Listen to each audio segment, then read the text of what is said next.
Hello दोस्तों, नमस्कार। जैसा कि आप जानते हैं, आज हम आप लोगों को भारत के प्रमुख पहाड़ पर्वत के बारे में बात करेंगे, ऊंचाइयों के क्रम में बात करेंगे। और हमारे बहुत इम्पॉर्टेंट होते हैं ऐसे क्वेश्चन।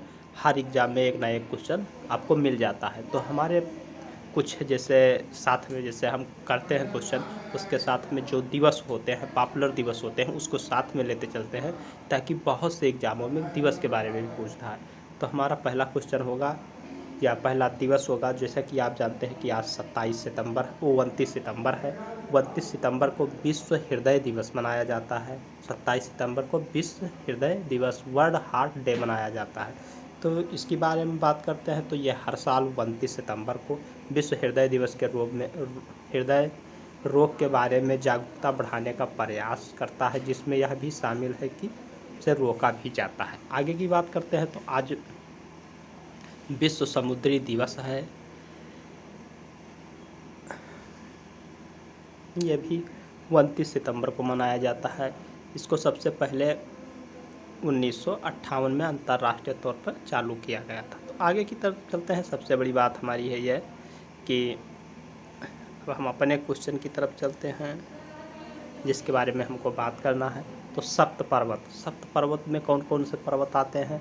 हमारा हिमालय आता है, हमारा अरावली आता है, विंध्याचल आता है, विंध्याचल पर्वत, और रैवत पर्वत आता है, महेंद्र पर्वत आता है, और मलय पर्वत आता है, और सह्याद्री पर्वत आता है। तो ये हमारे सप्त पर्वत के बारे में बात हो गई। ये हिमालय की ये एरिया है, माना कि ये इस तरह से है लेकिन वैसे बन गया है। तो आगे की तरफ चलते हैं, तो हमारा हिमालय के बारे में बात करते हैं। तो ये हमारा इंडिया, ये इधर पाकिस्तान, और इधर चाइना है, और इधर नेपाल है, और इधर भूटान है, और ये बीच में हिमालय है।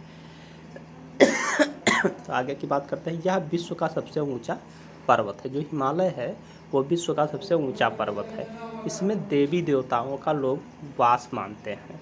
पवित्र नदियों का उद्गम यही स्थल से होता है, जैसे बद्रीनाथ, केदारनाथ, कैलाश, मानसरोवर, वैष्णो देवी, अमरनाथ आदि पुण्य स्थल इसी पर्वत पर हैं।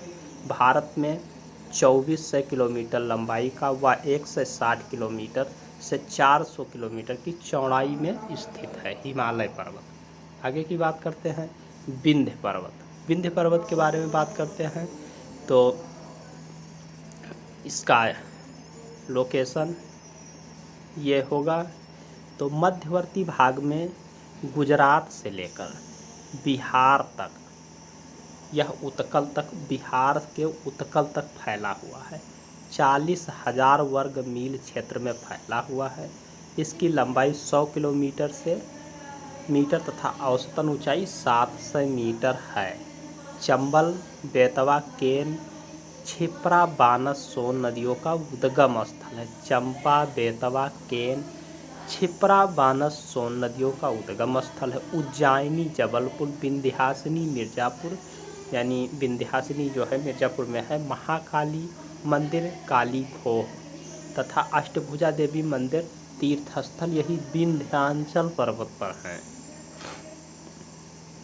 आगे की बात करते हैं अरावली पर्वत के बारे में। तो अरावली का लोकेशन ये होगा, यह दिल्ली के दक्षिण सिरे में, दिल्ली यहाँ पे होगा तो इस एरिया में, दिल्ली यहाँ पे होगा तो इस एरिया में ये पर्वत होगा, होकर मतलब अब तो फैला है ये दिल्ली के दक्षिणी इस भाग में, हरियाणा, राजस्थान, गुजरात तक यह पर्वतमाला फैली है। मतलब अरावली की बात करते हैं तो दिल्ली, हरियाणा, गुजरात 4 राज्यों में यह फैला हुआ है। यह पर्वत महाराणा प्रताप से के उत्सर्ग, कर्तव्य तथा शौर्य का साक्षी है।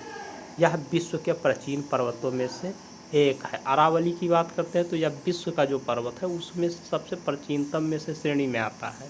आगे की बात करते हैं रैवत पर्वत या गिरनार पहाड़ी। यह गुजरात प्रांत के काठियावाड़ जिले में यह पर्वतमाला स्थित है। इसका लोकेशन इस साइड में होगा, भगवान शंकर ने यहाँ निवास किया था। लोग का ऐसा मानना है कि भगवान शंकर जो है गिरनार पहाड़ियों पर निवास किए हैं। जैन संप्रदाय का प्रमुख जैन संप्रदाय का पवित्र या प्रमुख स्थल शत्रुंजय या पालिताना यहीं पर है। सोमनाथ ज्योतिर्लिंग यहाँ से थोड़ी ही दूर पर है। और आगे की बात करते हैं तो महेंद्र पर्वत यह उड़ीसा राज्य में है। उड़ीसा राज्य का एक प्रमुख पर्वत है जो गंजाम जिले में स्थित है और ये इसका लोकेशन होगा। समुद्र तल से इसकी ऊंचाई 1500 मीटर है।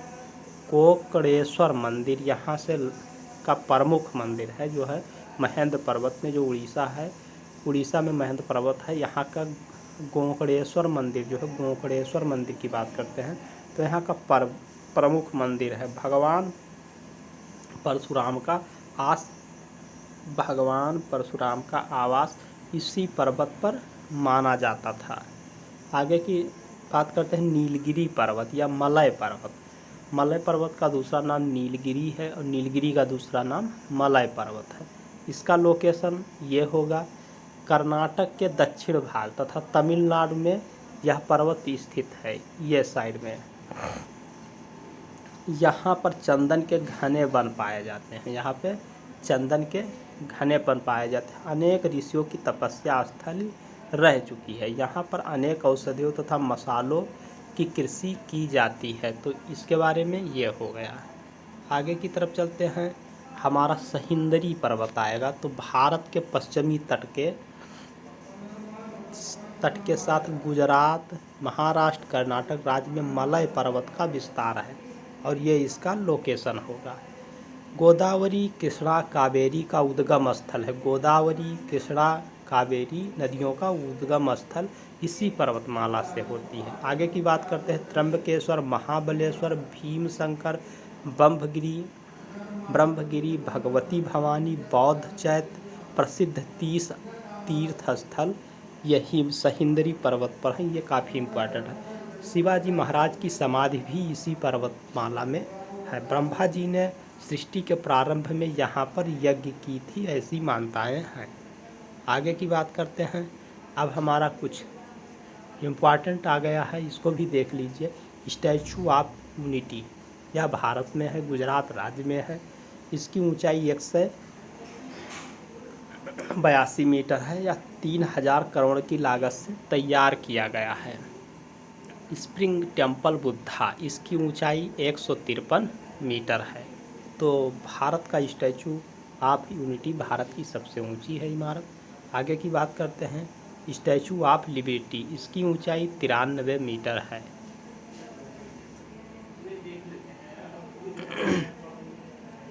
तो आप लोगों को बहुत बहुत धन्यवाद हमारे वीडियो को देखने के लिए।